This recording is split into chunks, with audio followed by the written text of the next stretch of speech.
بسم الله الرحمن الرحيم. الحمد لله رب العالمين، والصلاة والسلام على أشرف المرسلين سيدنا محمد وعلى آله وصحبه وسلم أجمعين.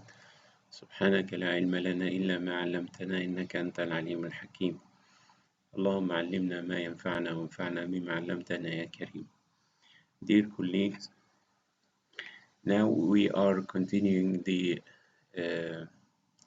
series of pediatric imaging, and we are now in the fourth lecture concerning imaging of the pediatric chest.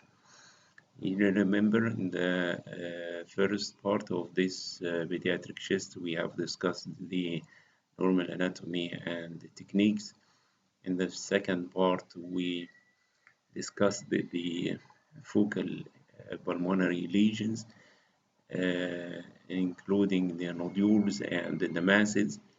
In the third part, we discussed the remaining focal lung lesions, including the patches and the cavities. Now we will have the final part in the imaging of the lung, which is the unilateral lung pathology.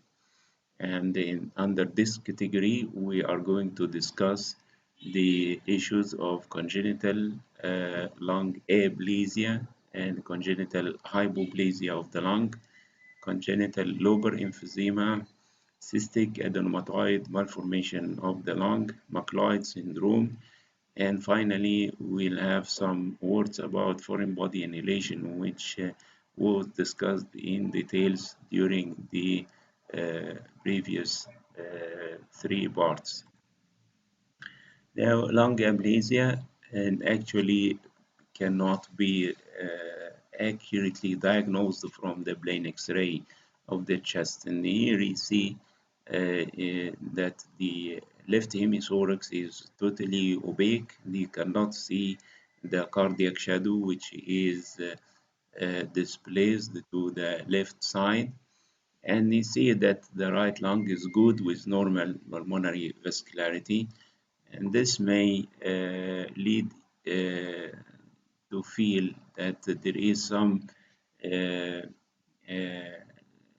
hypoplasia or even aplasia of the left lung. We can confirm this by ultrasound sometimes, and we can also confirm by CT scan. And here you can see that the mediastinal vessels as well as the heart are seen occupying the left hemithorax. And very importantly, you see this is the main pulmonary artery, and this is the right main branch, which is normal. And you cannot see the left main branch, which is totally aplastic. And this is aplasia of the lung with somewhat compensatory hyperinflation of the right lung. Then you know the aplasia from the hypoplasia by the vascularity, and in cases of aplasia you cannot see any pulmonary vessels on the side of the aplastic lung. And this is another example by CT for a aplastic right lung. You see the left lung is hyperinflated. It is seen crossing the mediastinal border, and the right hemithorax is occupied by the mediastinal vessels as well as the heart.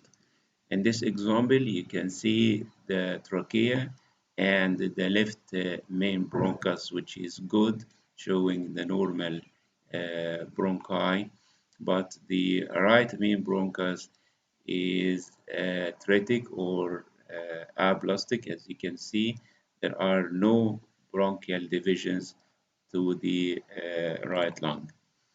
Then in this example, we look to the CT scans of the chest, and you can see that there is a lung which is relatively small and another lung which is relatively large. And the cardiac shadow is a little bit deviated to the right side. And whenever you see discrepancy in the size of the lung, usually go to evaluate the pulmonary vasculature. And if you look here, then you see that the vascular markings are normal. And if you look in the right lung, you see also that the vascular markings are normal. Then whenever the lung markings or the pulmonary vessels are normal on both sides, then the small side is the abnormal one. Then they consider this lung is abnormal, and now you are going to diagnose a lung hypoplasia. Look at this example, and you see this is the left lung, and the right lung is not well aerated, similar to the left lung. The heart is displaced to the right side. This may be due to hypoplasia of the right lung or hyperinflation of the left lung. Then, if you have the CT scan and you can see vessels normally in the left lung and also vessels which are normally seen in the right lung, then you consider the small lung is the abnormal one, and here you are diagnosing hypoplasia of the right lung. Then we came to a common issue seen in the pediatric age group, and this is congenital lobar emphysema, which means that there is progressive overinflation or hyperinflation of a lobe of the lung, which is commonly the left upper lobe, but it can affect the right upper lobe and can affect other lobes, but the upper lobes are commonly affected, and this hyperinflation is due to obstruction leading to air trapping and consequent enlargement of the affected lobe, and this lobe will compress the remaining part of the lung on the same side and may cross the mediastinum to compress the opposite lung. Then one of the major diagnostic landmarks for congenital lobar emphysema is that you can see the emphysematous lobe is crossing the mediastinal border to the opposite side. And number two, and you see the remaining part of the lung is compressed near the diaphragm. Then, and if you see these two important findings, then you are diagnosing congenital left upper lobe emphysema.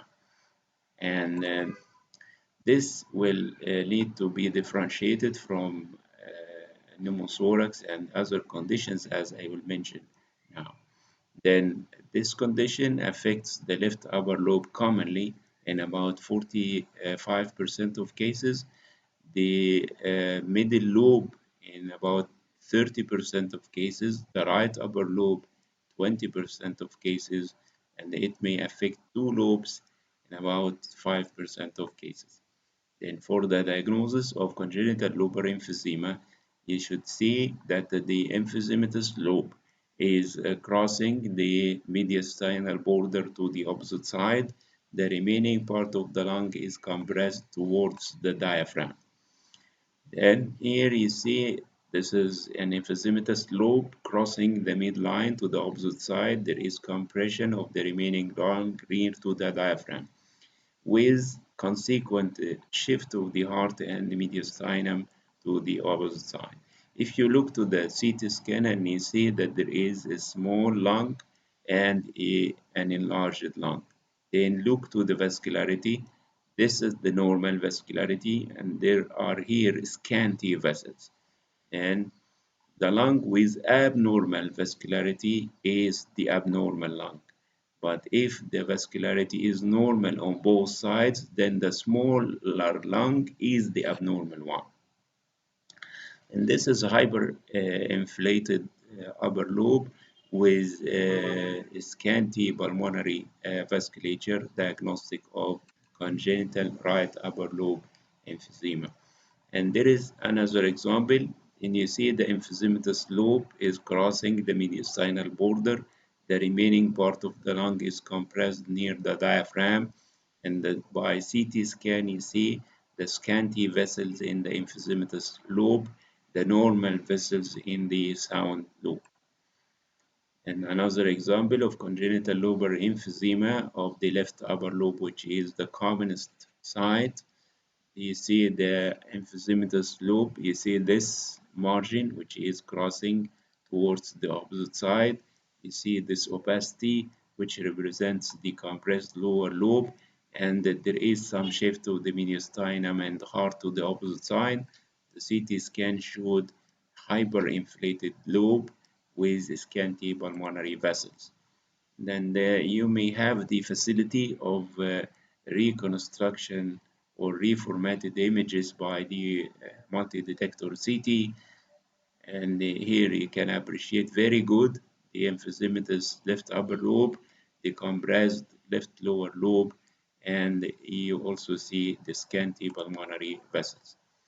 And sometimes you can have this reformatted image in a 3D way, showing hyperinflated emphysematous right upper lobe, and this is the normal left lung, and this is the compressed remaining part of the right lung.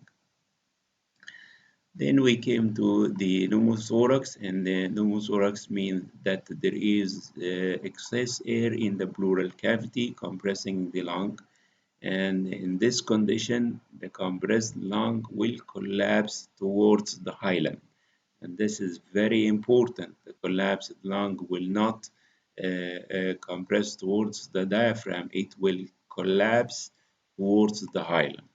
And here you see the normal pulmonary vessels, and here you do not see any of the vascular markings. This is just hyper translucent hemisthorax with the collapsed lung towards the hilum. And here another example.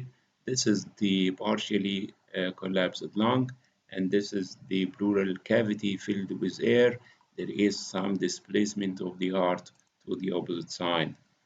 And you remember in the course of mnemonic consolidation, sometimes during the healing process of pneumonia, especially the staph pneumonia, there may be some development of nematoceles, which are thin-walled, air-filled cavities within the lung.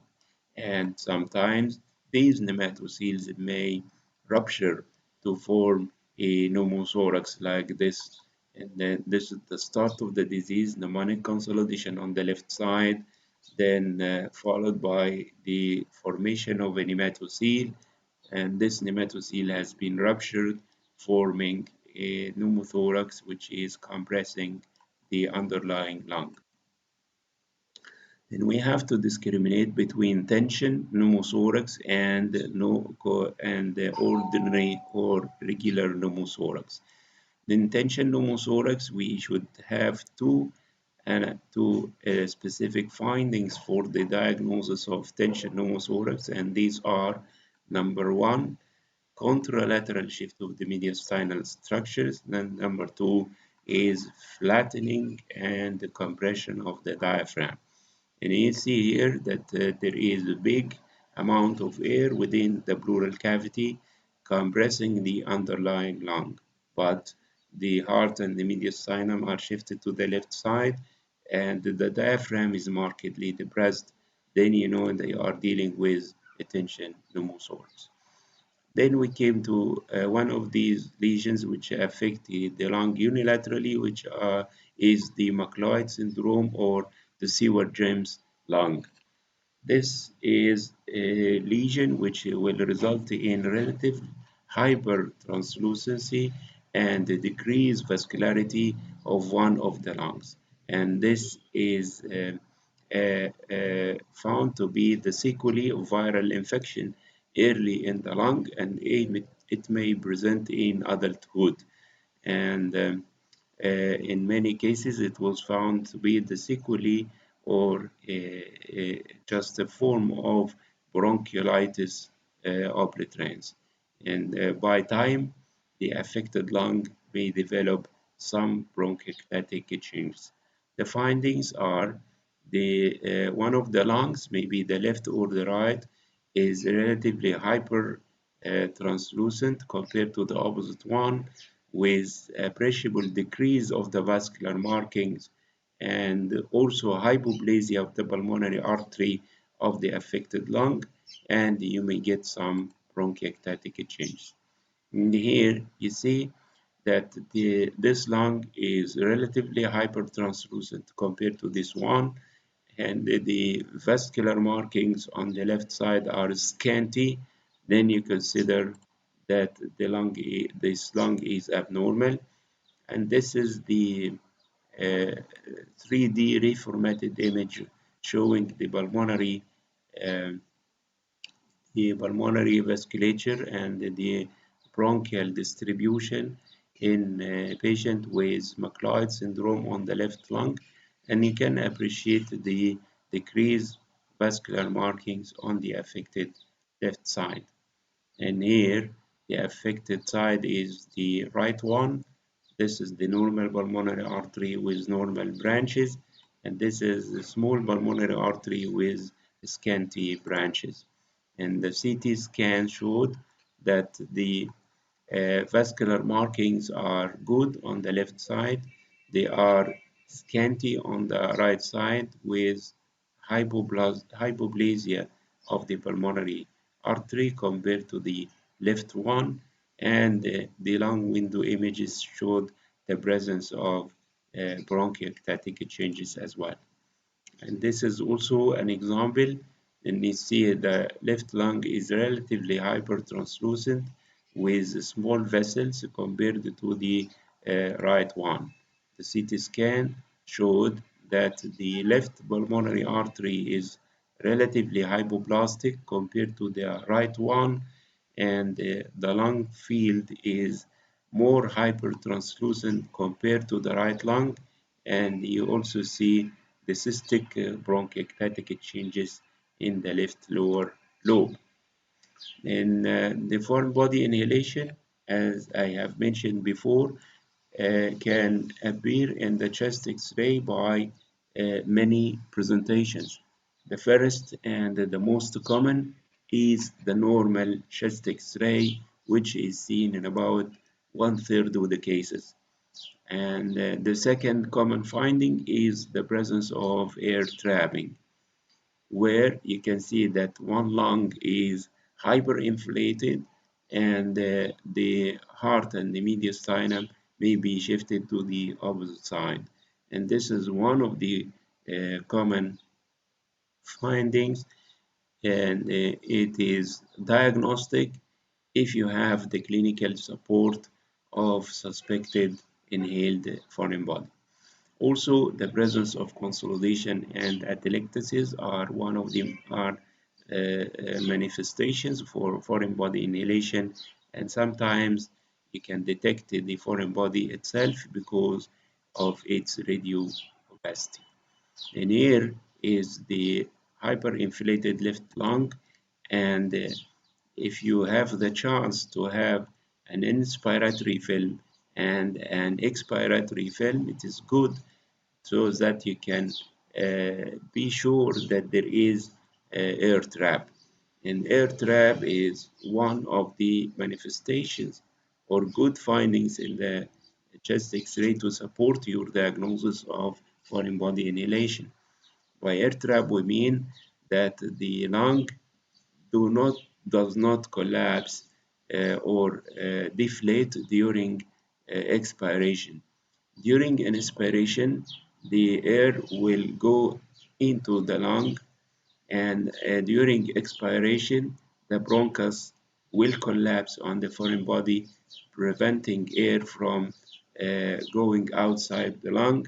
Then you got persistent hyperinflation during expiration, and this is diagnostic. It is commonly seen on the right side because the right main bronchus is more online with the trachea, but sometimes you can see the foreign body on the left side, as you can see in this case.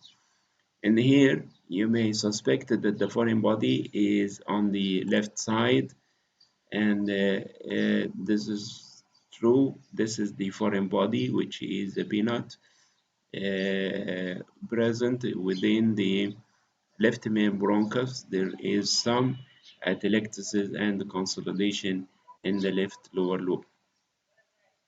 Then we came to one of the lesions seen in the pediatric age group, which is known as the cystic adenomatoid malformation of the lung, which is a congenital disease affecting one of the lungs in the form of hamartomatous proliferation of the terminal bronchioles. And this will result, as you can see in this example, in excessive enlargement of one of the lungs, or maybe one lobe of a lung or the whole lung, and this will lead to compression and displacement of the heart and the mediastinum to the opposite side.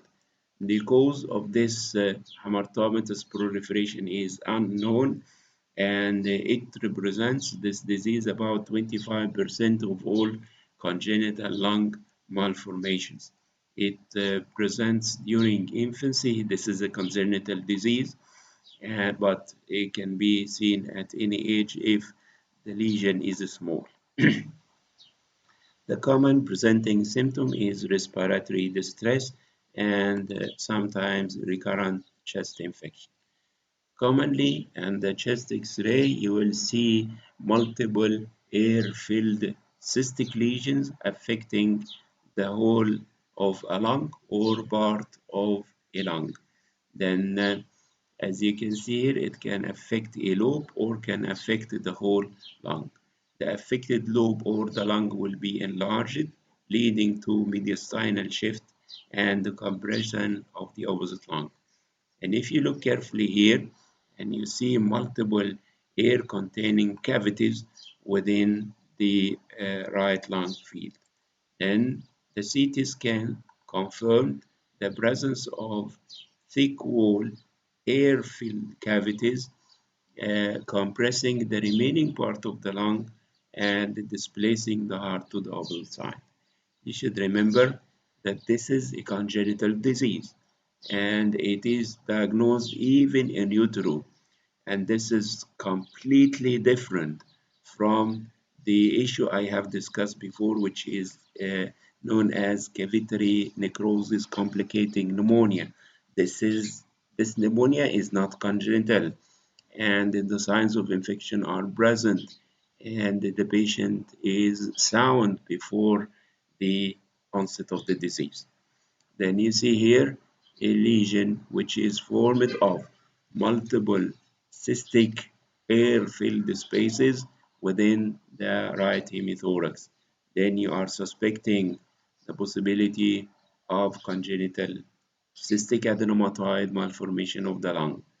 The CT scans with coronal and sagittal reformatted images confirmed the presence of a lesion which is made of thick wall air-filled cavities affecting part of the right lung, which is the right lower lobe, and there is enlargement of the affected lung with shift of the mediastinum to the opposite side.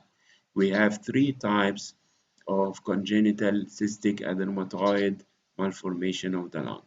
In the type 1, which is common and is seen in the clinical practice where the cysts are sizable. In type 2, the cysts are relatively small, and in type 3, the cysts are minute.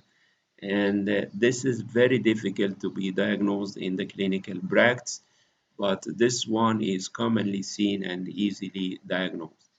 The disease, as I have mentioned, can be diagnosed prenatally by ultrasound or by MRI. And this is a classic appearance of cystic adenomatoid malformation affecting the right upper lobe. You see cavities in the right lung by chest X-ray. The cavities that are filled with air are confined to the right upper lobe, and this is because the cavities are sizable, and this is type 1 congenital adenomatoid malformation. One of the very common lesions that are frequently mistaken for congenital cystic anematoid malformation of the lung is the diaphragmatic hernia. The hernia is far common compared to the cystic adenomatoid malformation of the lung. Then, congenital diaphragmatic hernia is also diagnosed in utero, and the patient is usually distressed, and the chest X-ray will show multiple air-filled cavities in one of the hemithoraxes. Then how can you differentiate between both? One of the differentiating points is to see that air in the lung is continuous with air in the abdomen. And in cases of adenomatoid malformation, air loculi in the lung will stop at the level of the diaphragm. And the second way to differentiate is to give the patient barium, either for the upper GI or for the lower GI.